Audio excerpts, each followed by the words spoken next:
5 yaita doko. Saka ionishi shoka zvezviguriwe.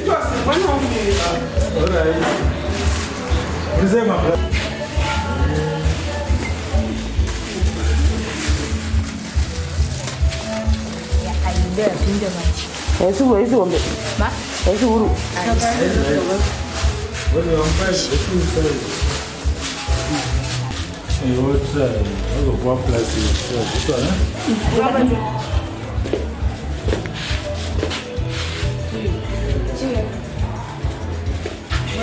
Esse é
Just 8 or 6.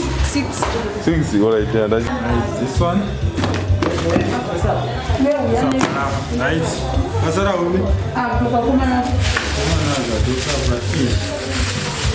This one, and my polish, I record my socks. My socks are cheaper.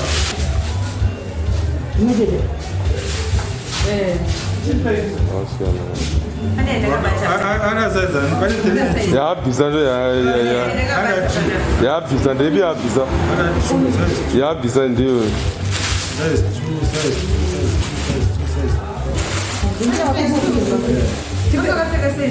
True. That is €1.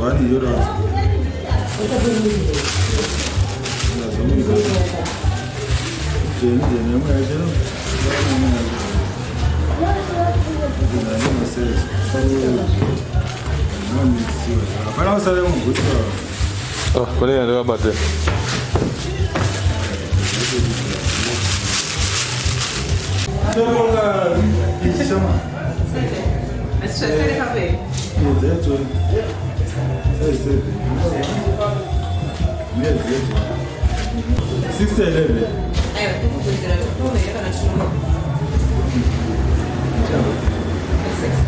That is 6. Yeah, black.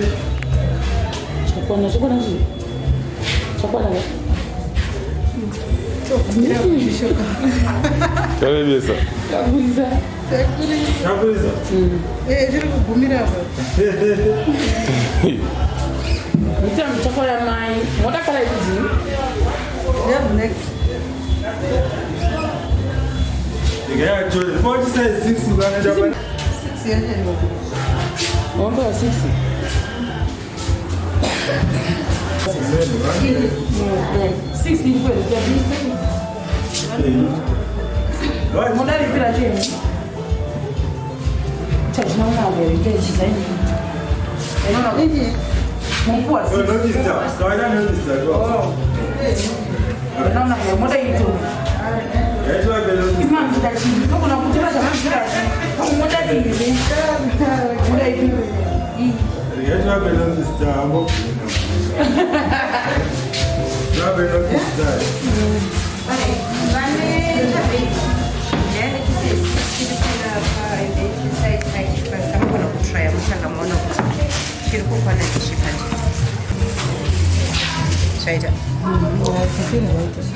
6.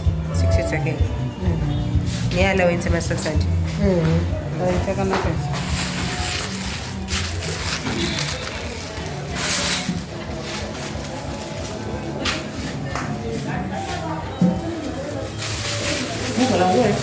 Sure. I must say, I want $15.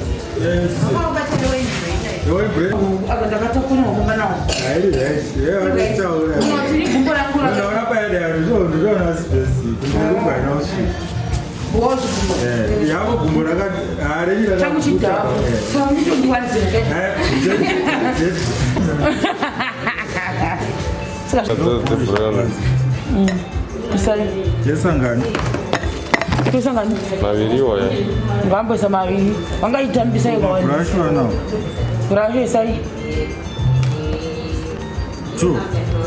One. Oh, give me one. That's why I'm going to go to question now. Maiguru.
Yes, that's nice. I don't quite. The power of my family. The customers are going to see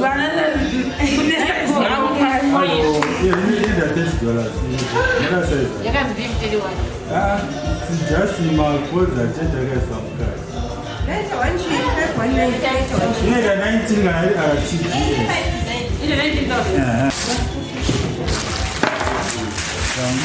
1, 2, 3. Let's go to 3 at least.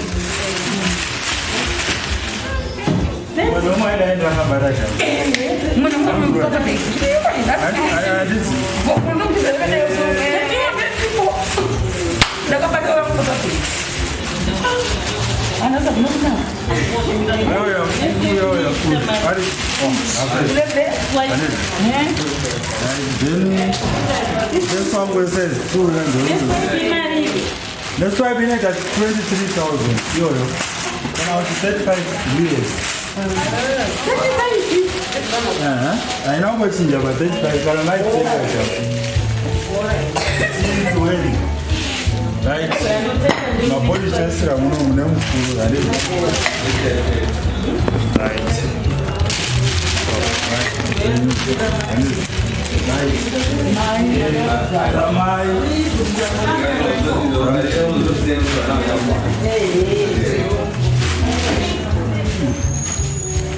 Hello, hey,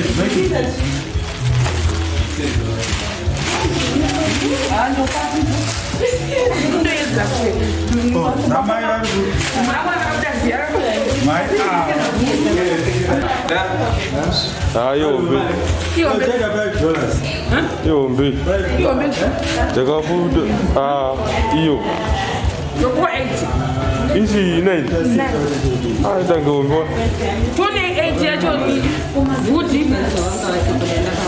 Mbona 8. Hello. Hapo abacha. But 8 ya kitchen wants a man. And this we say.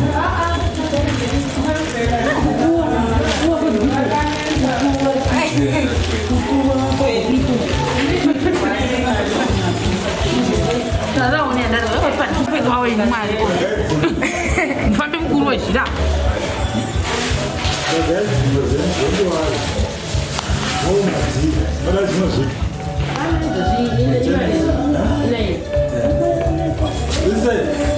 Hello. I'm saving. I wonder one of the and saving. Is it when you na sokwana finally guys ndakuwa tombile mara free zimbasera matenga customer mbatale kwa mkamnya kwa nyika guys totenga sigaiti mopatita ma project pese yo matnya chitenga shangu zetu ine mali ana muno batotenga shangu zetu ma project kana na soko kwa